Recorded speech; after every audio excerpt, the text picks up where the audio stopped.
You ever wonder why we seem to make the same mistakes over and over again?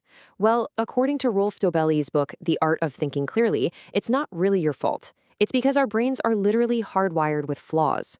But here's the twist. They aren't bugs. They're features. Features that, were once super useful for our survival, but can seriously lead us astray in the modern world. Okay, let's dive into this and explore the hidden glitches in our own thinking. But first, I have a kind of strange question for you. If you want to start thinking clearly, why on earth should you make a point to visit cemeteries? Now just stick with me here, I promise. The answer reveals one of the most common and most misleading errors we all make. So let's imagine a guy named Rick. Rick's dream is to be a rock star, and he sees them everywhere on TV, splashed across magazine covers, dominating his playlists. Success seems to be all around him. So naturally, he starts a band, totally convinced he's gonna make it big. But what Rick doesn't see is the massive graveyard of failed musicians, the thousands upon thousands who never, ever made it. And that right there, that brings us to the first of our brain's hidden flaws. And remember, these aren't some kind of personal failing. Nope, they're cognitive shortcuts that affect every single one of us. You can think of them as our brain's default settings. It's not a bug, it's a feature. This is what's known as survivorship bias. It's so easy to do. We look at the successful rock stars, the triumphant entrepreneurs, the winning athletes. They're visible, they're celebrated. What we don't see are the thousands of failures that it took to produce that one single success. We're basically throwing a party for the survivors while completely ignoring that vast, silent graveyard. And the sheer scale of what we're missing, it's just staggering. For every single famous rock star you see on stage, there are at least 10,000 others in that graveyard of failed musicians. When we ignore an overwhelming failure rate like that, we get a completely warped view of reality. And maybe more importantly, a totally warped view of our own chances of success. So our brains miss what isn't there, but what about when they see things that aren't there? Well, that leads us to our next set of biases. See, our brain is fundamentally a meaning-making machine. It absolutely hates randomness. It will desperately try to find patterns and stories, even when there are none to be found. And this has a name. It's called the clustering illusion. You can think of it like this. Our internal pattern recognition software is just a little too sensitive. It's why we see faces in the clouds, or believe a basketball player has a hot hand, or see conspiracies in totally random events. Here is a really chilling example of this in action. During World War II, people in London were terrified, and they were trying to find safe zones by mapping where the German V-1 rockets hit. They saw clear clusters, neighborhoods that seemed to be targeted. But after the war, a statistical analysis proved the impacts were completely, terrifyingly random. Our brains saw a pattern where there was only chaos. Okay, next up, we have the halo effect. This is what happens when one single standout quality, like, say, a person's good looks or a company's soaring stock price, casts this beautiful halo that makes us see everything else about them in a much more positive light. And you can't get a better example than what happened with the company Cisco. When their stock was flying high, journalists couldn't stop praising its brilliant CEO, its innovative strategy, and its great customer service. But then, the stock crashed 80%, and suddenly, that very same CEO was called insipid, the same strategy was woolly, and the same acquisitions were clumsy.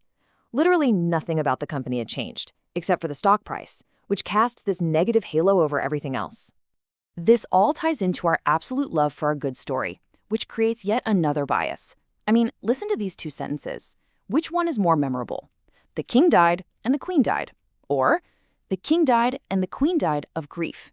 It's the second one, right? You feel it immediately. Just adding that simple causal link of grief turns a list of facts into a story. And that makes it stickier and way more meaningful to our brains, even though we haven't actually added any real factual information. So it's clear we're pretty good at fooling ourselves. But, we also let other people fool us too.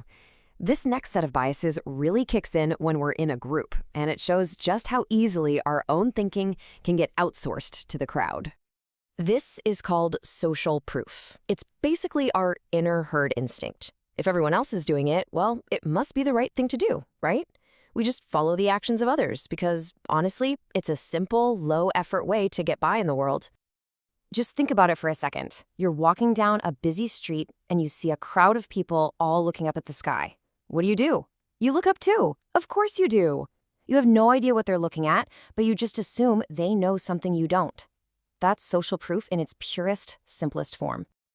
And then there's our incredibly powerful deference to authority. We literally stop thinking for ourselves and just obey when an expert or a person in a uniform tells us what to do.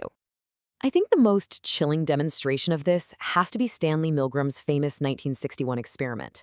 You had normal people, just like you and me, who were willing to deliver what they thought were fatal electric shocks to another human being. And why? Simply because a man in a lab coat kept telling them the experiment requires you to continue. That is the terrifying power of authority. But there is some really good news here.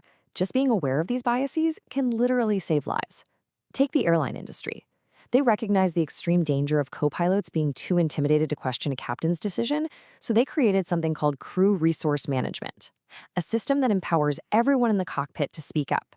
And get this, that single change in social dynamics has done more for flight safety than many recent technological breakthroughs. Incredible. So, after hearing about all these flaws and dangers, the big question is, what can we actually do about it? Well, let's turn to a simple toolkit we can all use to start thinking just a little bit more clearly. The very first step is to confront what might be the mother of all misconceptions, the confirmation bias. This is our brain's sneaky tendency to seek out and favor information that confirms what we already believe while actively ignoring anything that challenges it. It's exactly why we get stuck in filter bubbles, and it's why it is so incredibly hard to change our minds. So how in the world do we fight it? Well, we can adopt this fantastic mantra from the literary critic Arthur Quiller Couch, murder your darlings. Now, he was telling writers to cut their favorite, most beautiful sentences if they didn't actually serve the story. And we need to do the exact same thing with our beliefs. We have to be ruthless in killing off our most cherished ideas if they don't stand up to scrutiny. So here's a simple 3-step process. First, take a belief you hold dear. It could be about politics, your career, anything, and write it down. Second, and this is the really hard part, go out and actively look for evidence that proves you wrong. Don't look for support, hunt for contradictions. And finally, you have to be prepared to axe those beliefs, even the ones that feel like old friends. It's tough for sure, but it is the only way to get closer to the truth. Look, in the end, this isn't about becoming some kind of perfectly rational robot. That's impossible and probably not even desirable. These biases are part of what makes us human. The most powerful tool we have is simply awareness. Just recognizing these little glitches in ourselves and in others. That awareness right there is the first and most critical step toward clearer thinking. So, I'll leave you with this question. Now that you're aware of these hidden flaws in your thinking, especially that powerful pull to just confirm what you already believe, which one of your darling beliefs will you challenge first?